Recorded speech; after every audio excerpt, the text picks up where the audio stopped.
बात जब हम पतंजलि के प्रोडक्ट्स की करते हैं तो हम देसी घी तक तो ठीक था, फिर देसी परिधान पर भी आ गए, डेयरी प्रोडक्ट्स तक ठीक था, फिर उसके बाद हमने देखा ब्यूटी प्रोडक्ट्स भी आ गए। कुछ छोड़ा है बाबा रामदेव? नहीं, देखो लक्ष्य क्या है आपका? लक्ष्य है ये भारत विश्व की राजनीतिक महाशक्ति बने, आर्थिक महाशक्ति बने। हम कब तक पराधीनताओं की बेड़ियों में, जंजीरों में जकड़े रहेंगे? देखो, 15 अगस्त 1947 को देश राजनीतिक दृष्टि से आजाद हुआ और अब तो इसके पूरे प्रूफ आपको सोशल मीडिया में भी मिल जाएंगे। कोई नेट के ऊपर सर्च करेगा तो एक ईस्ट इंडिया कंपनी से लेकर के ब्रिटिशर्स ने ही करीब 1,000 लाख करोड़ रुपए की लूट की इस देश में, आर्थिक दृष्टि से।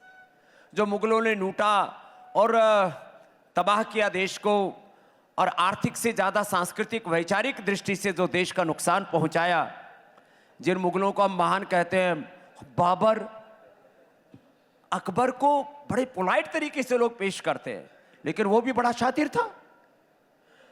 बाबर हो या अकबर हो, औरंगजेब हो या बहादुर शाह जफर, खैर वो तो बहुत ही कायर कमजोर बुज़दिल निकला, भाग करके रंगून चला गया, भेज दिया गया, जो भी था।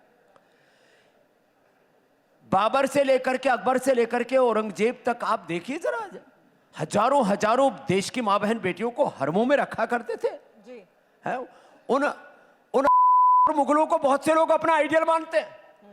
तो मैं समझता हूं इस देश के अंदर हमें आइडियल मानना चाहिए भगवान राम को, भगवान कृष्ण को, हनुमान को, शिव को, गौतम कणाद, जैमिनी, पाणिनि, पतंजलि को, भगवान बुद्ध को, महावीर को, और अपने पूर्वजों को आदर्श मान करके उन पूर्वजों की तरह हमें पुरुषार्थ करके ना, प्रतिभान गढ़ करके देश के लिए योगदान देना चाहिए। और मैं उसको दे रहा हूं और ये कह रहा हूं कि मैं एक सन्यासी होकर के, जिसको कुछ नहीं चाहिए, वो इतना कर रहा हूं। तो भाई आपके तो बाल बच्चे भी, आने वाली पीढ़ियां भी है, आप कुछ करोगे तो आपके कुलवंश का गौरव बढ़ेगा, आपका यश बढ़ेगा।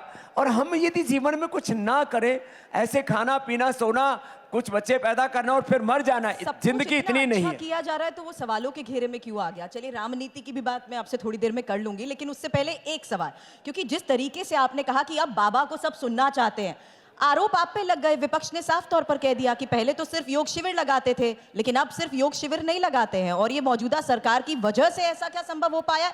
ऐसा सवाल उठ जाता है। अजय बताओ सुरभि जी, आप पत्रकार लोग बड़े खोजी होते हो, हमने कोई 1 रुपए का फायदा इस सत्ता से लिया हो?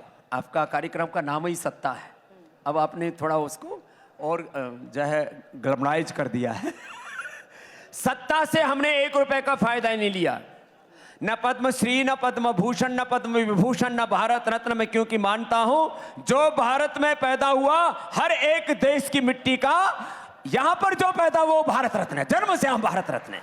हमने ना सत्ता से कोई सम्मान लिया, न सत्ता से कोई प्रोजेक्ट लिया, न सत्ता से कोई फेवर लिया। लेकिन मैं इतना तो ये तो मानता हूं कि ये सत्ता धर्म विरोधी नहीं है, ये सत्ता राष्ट्र विरोधी नहीं है, योग आयुर्वेद की विरोधी नहीं है। तो ऐसी सत्ता होनी चाहिए देश में। तो आपकी नजर में यही इतिहास में भी झलकता है, इसलिए आप कह रहे हैं कि अकबर का गुणगान होता? नहीं, मैं कहता हूं कि महान हमारे पूर्वजों के इतिहास को न पढ़ा करके 80% यहाँ पर मुगलों को, ब्रिटिशर्स को और जिन लोगों ने इस देश की सांस्कृतिक, वैचारिक, आर्थिक, राजनीतिक बहुत तरह से हानियां की, उसको उनको यहाँ पर बहुत ज्यादा महिमा मंडित किया गया, और अपने जो रियल हीरो थे इस देश के, उनको बिसराया गया।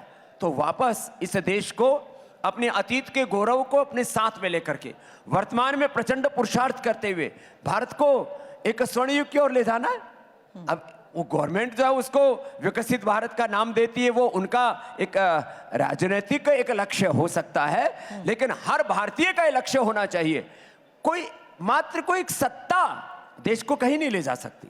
समाज, राष्ट्र का जो नागरिक है, वो देश की असली ताकत होता है, और मैं उस नागरिक के अंदर भारत का भविष्य देखता हूं।